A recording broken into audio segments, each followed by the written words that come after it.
Imagine walking into a steamy room where nobles and peasants alike sit naked in wooden tubs while eating a full banquet meal, where a king might conduct official business while being scrubbed by an attendant, where men and women bathed together, played chess, and sometimes conceived children. This wasn't some secret deviant underworld. This was just Tuesday at a medieval bathhouse. The year is 1306. While we often picture the medieval period as an era of filth and plague, the truth is far more nuanced and much steamier. Across Europe, from London to Paris to Budapest, bathhouses weren't just places to get clean. They were social hubs, gathering spots, and sometimes dens of questionable activities that blurred the lines between public and private in ways that would make a modern person blush. But how did people actually behave in these steamy establishments? And why did something that began as a cornerstone of medieval hygiene eventually become so scandalous that the church tried to shut them down entirely? The answers lie behind these doors.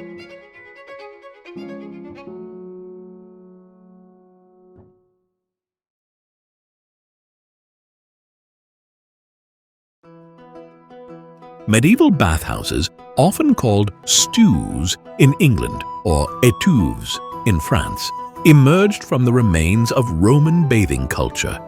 But unlike their Roman predecessors, these weren't grand marble palaces. Most were wooden structures built over natural hot springs or equipped with massive furnaces that heated water in copper cauldrons.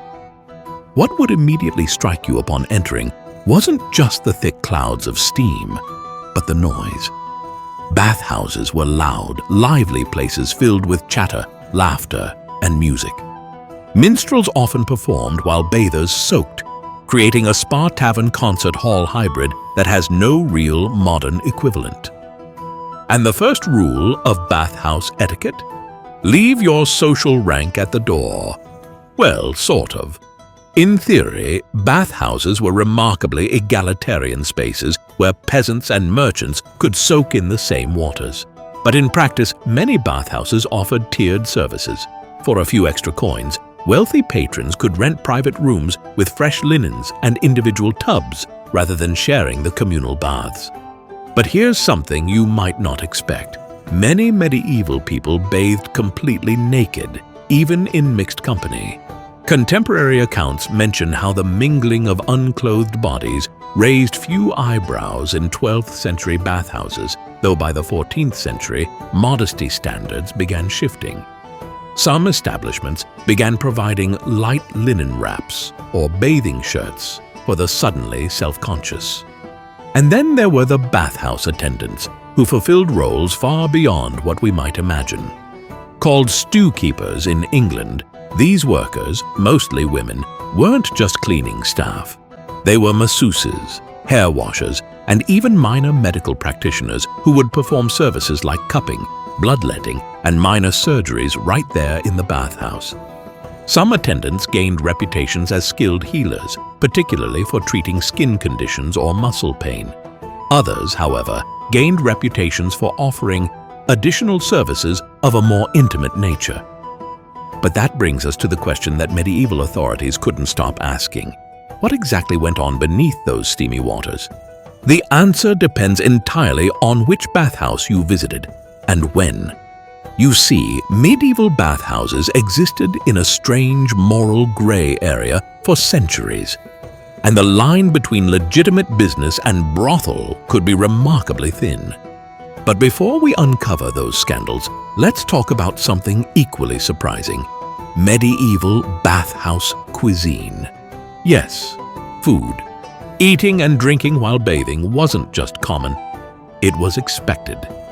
Bathing was seen as physically taxing, requiring refreshment to prevent weakness.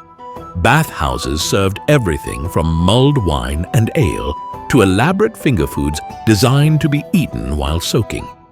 Some high-end establishments even installed floating wooden trays that could support entire meals, allowing patrons to dine while chest-deep in hot water.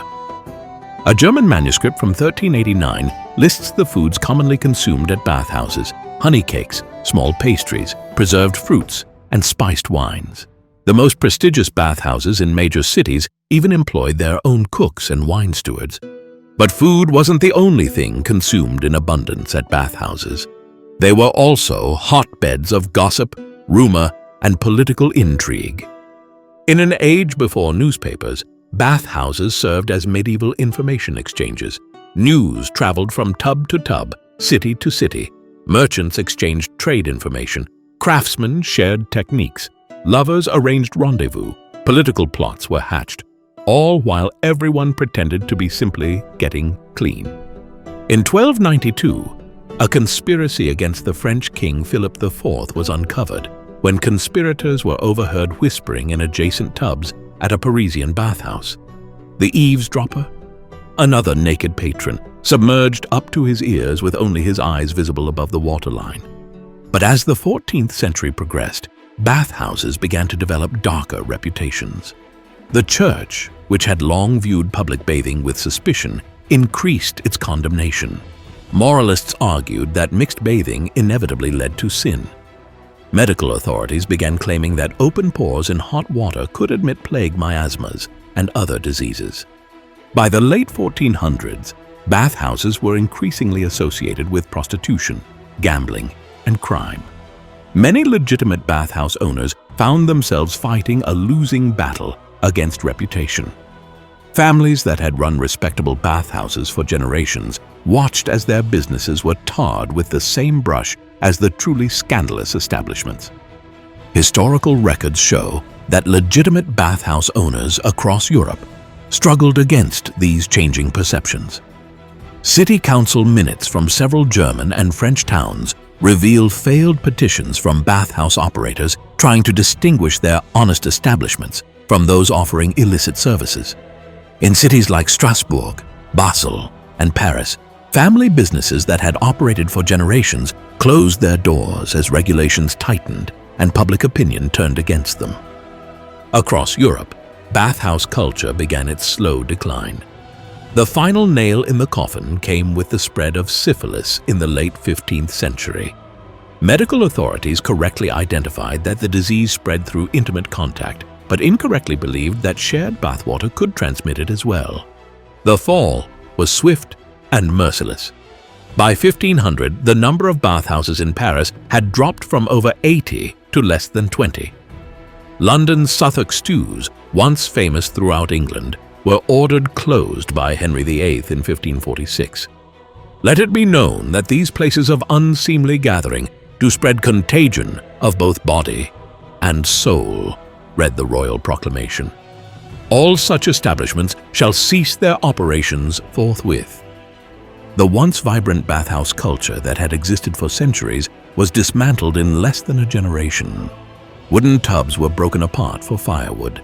Bath attendants lost their livelihoods. The social spaces that had once welcomed everyone from laborers to lords vanished, and with them went centuries of bathing knowledge and hygienic practices. Europe was entering what historians now call the Great Unwashing, a period when regular bathing became increasingly rare, replaced by the belief that changing one's linen shirt was sufficient for cleanliness. The same nobility that once happily soaked in public now covered their unbathed bodies with perfumes, powders, and ever more elaborate clothing. Personal hygiene wouldn't return to medieval standards until the 19th century, nearly 400 years later. But not all was lost. In parts of Eastern Europe, and especially in the Nordic countries, bathhouse culture evolved rather than disappeared. In Finland and Russia, the tradition transformed into saunas and banyas that maintained many of the social aspects of medieval bathing while emphasizing steam over soaking. And in places like Budapest and Baden-Baden, bathhouse culture survived by transforming into medicinal spa destinations, usually under physician supervision to avoid moral suspicion. These spa towns became destinations for the wealthy seeking cures for everything from rheumatism to melancholy. Today's modern spa industry, worth billions globally, carries echoes of those medieval establishments. The hot stone massages, aromatherapy treatments, and even the cucumber water served at modern spas all have predecessors in medieval bathhouse practices. But what's most fascinating is what disappeared. That unique social mixing pot where people of different social classes could, quite literally, rub shoulders. In a highly stratified society, bathhouses provided a rare space where the boundaries between noble and commoner, rich and poor, could momentarily dissolve in the steam. The next time you visit a modern spa, wrapped in your pristine white robe, sipping herbal tea in reverent silence, remember that your medieval ancestors would have done things differently. They'd have brought wine, invited friends, conducted business, shared gossip, and made absolutely no attempt to whisper. In many ways, they understood something we often forget, that some of the most refreshing experiences in life don't come from solitude, but from connection. Whether it's a shared meal, a conversation, or even a quiet moment with others, it's the presence of real community that nourishes us most. If you enjoyed the video, please give a like and subscribe, and I hope to see you in the next one.